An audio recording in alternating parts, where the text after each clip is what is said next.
Hello and welcome to Frankly Speaking, where we dive deep into regional headlines and speak with leading policymakers and business leaders. I'm Ali Itani, filling in for Katie Jensen. This week, we speak with Professor Nick Maynard, an Oxford surgeon who's volunteered in Gaza for 15 years with medical aid for Palestinians. Nearly 2 years into Israel's military campaign, we ask about Gaza's collapsing health system, the injuries seen on the ground, and whether international law is protecting medical workers. Are Israeli denials of famine and civilian targeting credible? Should surgeons speak out publicly or in court?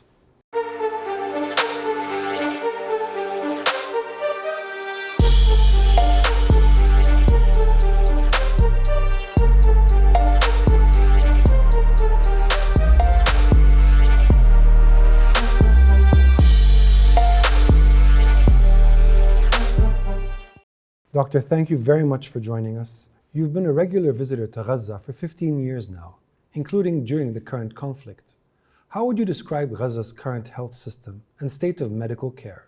It's in a terrible state. It's been almost completely dismantled by the Israeli military assault. It's always been a challenging place to practice healthcare, to provide healthcare, even before October 2023, because of the massive restrictions put on the Gazan economy, the lack of resources going in, the blockade by Israel.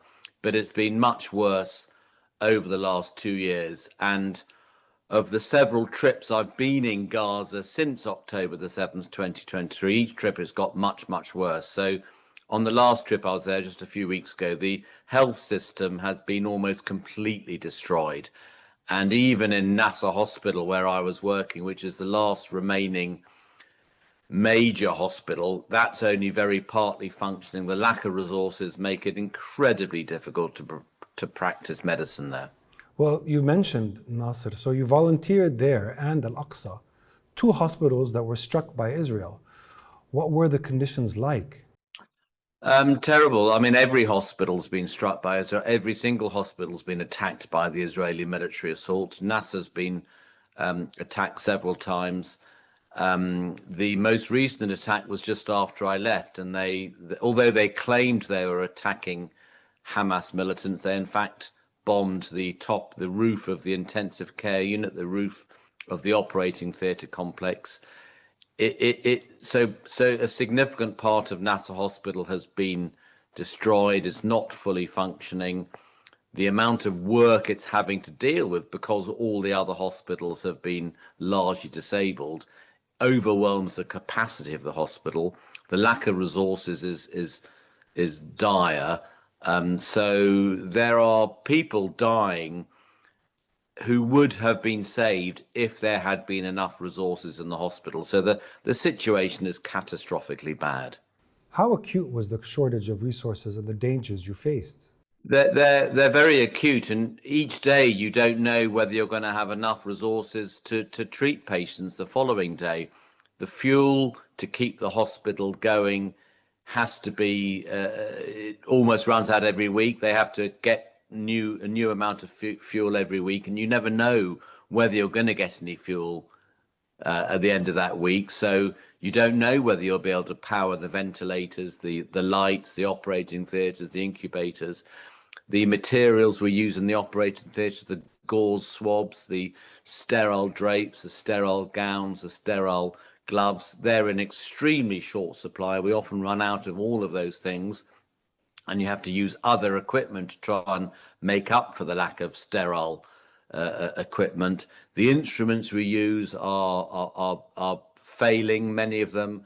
So you're having to do operations with sometimes very unfamiliar instruments. So it is dire, and you never know from day to day whether there's going to be enough equipment to treat patients the following day.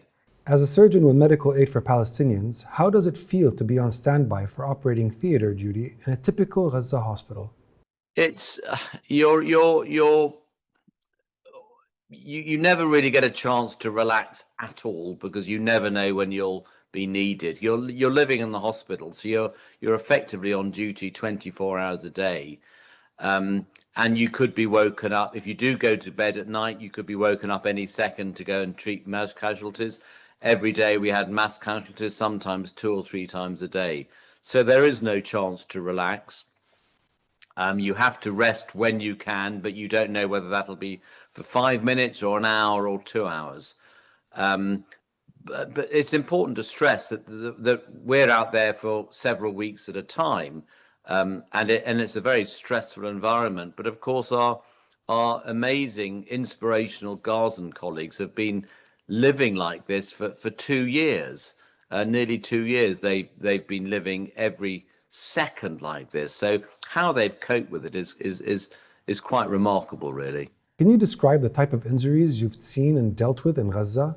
Any single image or moment that still haunts you? Yeah, golly, I mean, I could spend hours telling you about moments that haunt me. I mean, in all my trips, I've been out there since October the 7th. They've all been full of terrible injuries.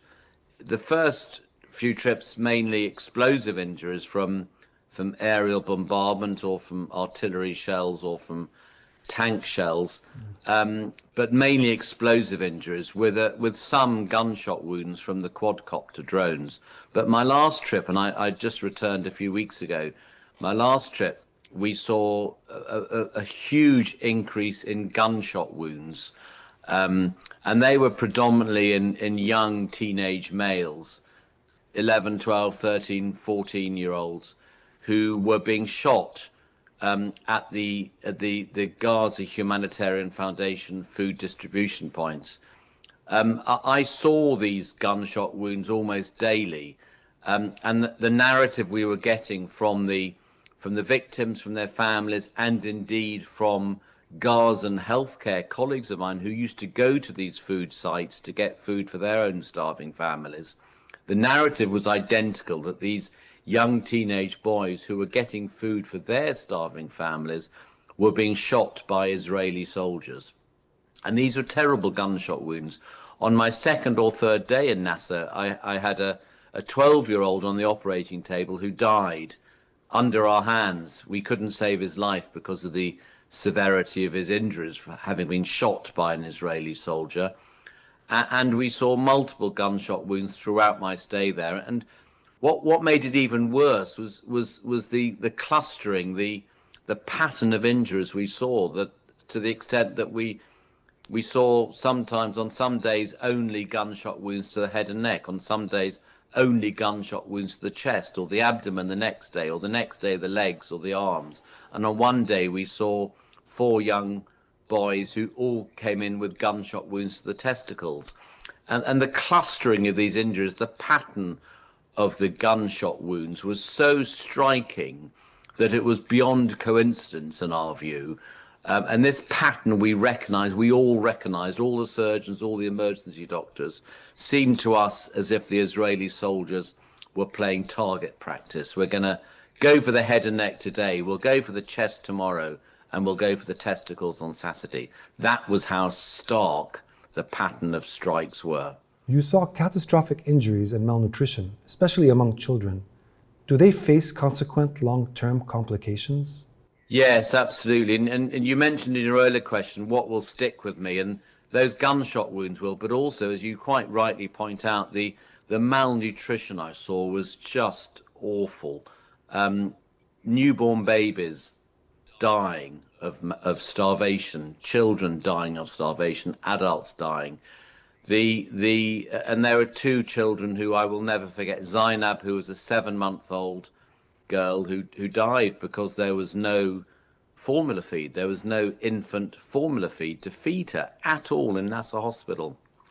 And while she was dying, American doctors I knew who were coming into Gaza with formula feed in their luggage. The formula feed was being taken out of their luggage by the Israeli border guards. Every single can of formula feed was removed, and those cans could have saved Zainab's life. There was Habiba, another 11-year-old girl who I will never forget, who I spent all night operating on once because she had such a bad explosive injury that shattered her lower esophagus. And I spent the whole night repairing her esophagus, only for her to die 4 weeks later because we couldn't get the right nutrition to feed her. So there are many children dying of starvation, but there are many children who are profoundly malnourished, who are experiencing severe developmental delays. They'll experience physical developmental delays, but also terrible neurological, mental development delays. And these, of course, will have profound long-term consequences. So even if there was unlimited food going into Gaza today, there would still be catastrophic consequences from the existing malnutrition for many, many years to come. Many reports and your own testimony have described attacks on hospitals and medical infrastructure. Did you get a sense these were targeted and methodical attacks? Most certainly. I was in Al-Aqsa Hospital last year when I was operating in the operating theatre, and we'd been told that morning by Kogat, the liaison branch of the Israeli army, that it was deconflicted, and I was operating and in the operating theatre next door to the intensive care unit, and that was attacked by an Israeli missile. Nasser Hospital's been attacked many times, Shifa Hospital, all the hospitals have been attacked, and this Israeli propaganda that they are only targeting Hamas militants and that they are targeting the hospitals purely because Hamas are using them as command centers. The evidence they provided for that is that they provided no verifiable, no credible evidence. And indeed, they are killing innocent healthcare workers and indeed patients in these hospitals. I was in Gaza in May 2023, 5 months before the events of October the 7th.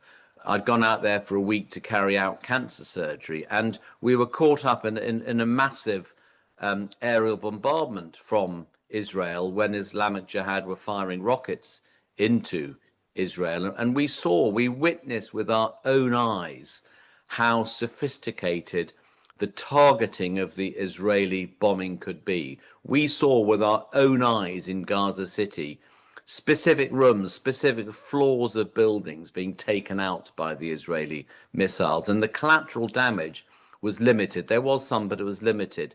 Roll forward to post-October the 7th, we've seen whole communities, whole towns, whole camps being destroyed by indiscriminate bombing. And this is not targeted bombing. This is not protecting civilians. This is a widespread attack on the whole infrastructure of living in Gaza. You just described these shots as target practice. How did the local population react to such behavior? Well, they're shocked, of course, but they're not surprised because they've been witnessing this. They've been experiencing this for nearly 2 years. There is no doubt amongst those that live in Gaza and amongst those of us who travel to Gaza, there is not one shred of doubt that the Israeli military is targeting innocent civilians and committing war crimes on a daily basis. So, yes, everyone is shocked that they go to even more extreme, depraved measures, but none of us are that surprised because they've been doing it for 22 months. Israeli officials routinely deny accusations of famine-like conditions and targeting of civilians. What is your response to that? Well, they're lies, and I think that the world media need to call them out for these lies and not keep asking people like me or keep telling us in interviews that the Israelis claim this hasn't happened. They have provided, as I've said earlier, no remotely credible evidence, no verifiable evidence that to support those statements. And I think our government, our media need to call them out to their face and say, no, you are lying about this. We have multiple eyewitness testimonies from healthcare workers from abroad who've been in Gaza and come back with photographic evidence, with detailed testimony. So they need to be called out and they need to be told to their face that we know you are lying, we know this is not true. Israel has repeatedly justified strikes on Gaza hospitals by alleging Hamas uses these facilities. Should they be rejected outright? In exactly the same as my response to your previous question. They need to be called out and told, we know you are lying about this. We have no evidence from you that that is the case. You have not provided us with any verifiable or any credible evidence. And we have multiple eyewitness testimonies from hundreds upon hundreds of foreign healthcare workers who have seen no evidence of that. I was in Nasser Hospital just a few weeks ago, just a week or two before it was bombed. I had unlimited access to every single square inch of that hospital. It is inconceivable to me that it was being used as a Hamas command center. The part of the building they bombed 2 or 3 weeks ago, which they claimed were targeting Hamas infrastructure, Hamas militants, it was the roof of the intensive care unit. It was the roof of the operating theatres. And then the second tap bomb was the entrance to the main emergency room. I know those areas intimately. The fourth floor which they bombed was meters away from the area I was living in for a month. There are no Hamas militants there. It's inconceivable those areas were being used as command centres. So yes, they need to be called out by our media and by our governments, and they need to say to them, we know you are lying about this. You have not provided any evidence, but we don't do that. Are you satisfied with international reactions to attacks on hospitals, be in Gaza by IDF or in Israel by Iran? I'm not satisfied by the response of our governments, our media. I think the language is changing, and I welcome that. But it is far too little and far too late. But we need more than just strong language. We need actions, and our Western governments have failed to do that. And they need to start instituting very clear actions to stop Israel carrying out this genocide. You've been awarded the Humanitarian Medal by King Charles for your work in Gaza. What keeps you going? Do you have plans to return to Gaza? I do intend to return. I've been going for 15 years. What keeps me going is my love for the people of Gaza. I've got many dear friends, people I would call family, who live there, who I treasure the relationships I have with them. I love them dearly. Many of my friends have been killed out there. It is the Gazan people who are the most heroic, the most inspirational people I have ever met in my life.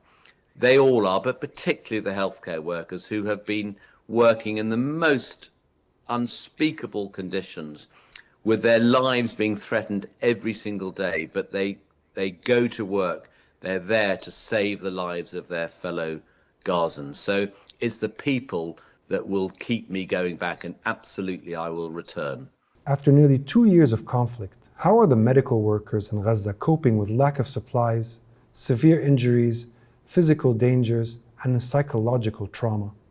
They're on their knees. I mean, they are mentally and physically exhausted. And you quite rightly talk about their mental trauma. It is severe.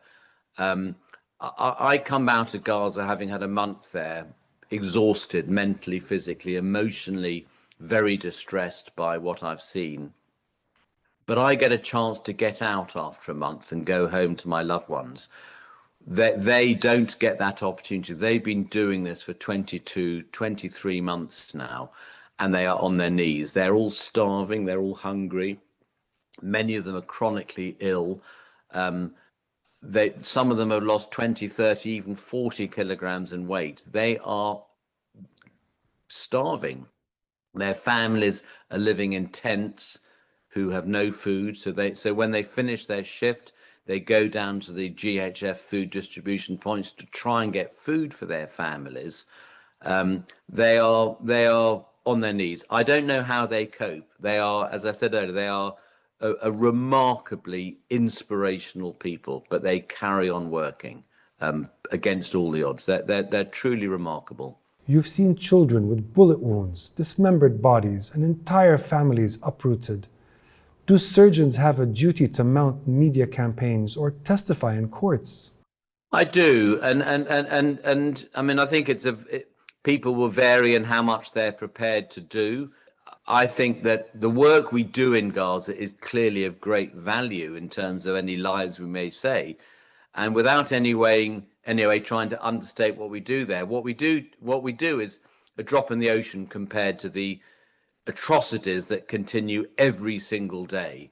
And arguably, our greater power is the advocacy to provide our eyewitness testimonies to the rest of the world. So I feel, and I've felt very strongly from a personal perspective, I have a duty to do that. And I think that in the absence of any journalists being allowed into Gaza, the only strong evidence coming out is that provided by healthcare workers such as me. So yes, I do believe we have a duty to share it and to tell the world what is going on, because our governments are not doing that. Our media are not being allowed to do that. And even when they do get evidence, a lot of the Western media is simply not showing it either. So I think Gaza has been fundamentally let down by the Western media, is been fundamentally let down by our Western governments. And those of us who have had the privilege of going into Gaza to help, have a duty to share what we have seen so the world knows what is going on.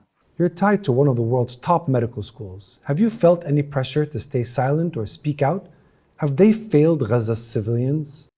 I think that academic institutions and medical institutions in my country, in the United Kingdom, and indeed around the Western world have failed Gaza. They've largely been silent.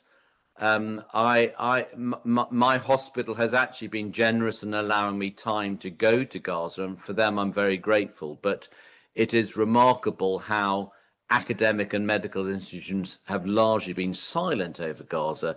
And when one compares how they have responded, for example, to the war in Ukraine, what I perceive to be the double standards and the hypocrisy are extreme. So yes, it has been largely silence. I haven't had any undue pressure put on me to stop talking, but I do know many colleagues of mine around the country who have been under extreme pressure. So I think it's reprehensible, the double standards and the hypocrisy demonstrated by our academic and medical institutions in the United Kingdom. Have you been threatened or targeted because of your advocacy for Palestinians in international forums? No, I mean, I've had some letters written to me, some very vitriolic letters sent to my hospital. I've had a lot of abuse on social media, but nothing that has really bothered me, to be perfectly honest. And I think that, and certainly none of which will stop me, because I think sharing evidence, telling the world is hugely important. Can Gaza's healthcare system, physical infrastructure, medical personnel, and training systems be revived once the war is over? Yes, I mean, absolutely. I mean, you only have to look at the hospitals recover once the Israeli military stops assaulting them and moves on to another part of Gaza. Even Shifa Hospital, which has been almost completely destroyed, is now beginning to function again. Watching them rebuild parts of Nasser Hospital when it's attacked, they have the most remarkable ability to rebuild these structures. So yes, once there is a ceasefire, with the help of the rest of the world, they absolutely can rebuild it. But it's a mammoth task. And of course, the longer that Israel is allowed to carry on this destruction, the more difficult it will be to recover. But they have a remarkable ability to rebuild and recover. But they need to be given a chance, and they will need the support of the rest of the world. If you could speak directly to world leaders from a surgical table in Gaza's OT, what would you say to them? I would tell them, I would point out what is going on. I'm a humanitarian, I'm not a politician. I go there to help people, like the many hundreds of doctors and nurses who've been out there. But we have seen with our own eyes the most appalling, the most catastrophic war crimes being committed. The Gazan population is being destroyed, and the Western world, our Western governments, are allowing that to happen. You are all complicit in this. You are complicit because you are not stopping Israel doing this. And you need to listen to the evidence being given to you by people like me and other healthcare workers. You need to make a decision. Do you want to enjoy us? Do you want to believe us, those healthcare workers who are giving you eyewitness testimony and photographic evidence? People who have no axe to grind, no political agenda, we're simply humanitarians. Or do you want to believe the Israeli propaganda, the lies that everyone knows the Israelis are producing? Propaganda for which they have not provided any verifiable or credible evidence. You need to make a decision who you want to believe. Doctor, thank you so much for joining us. We really appreciate it. Thank you very much indeed for asking me on today.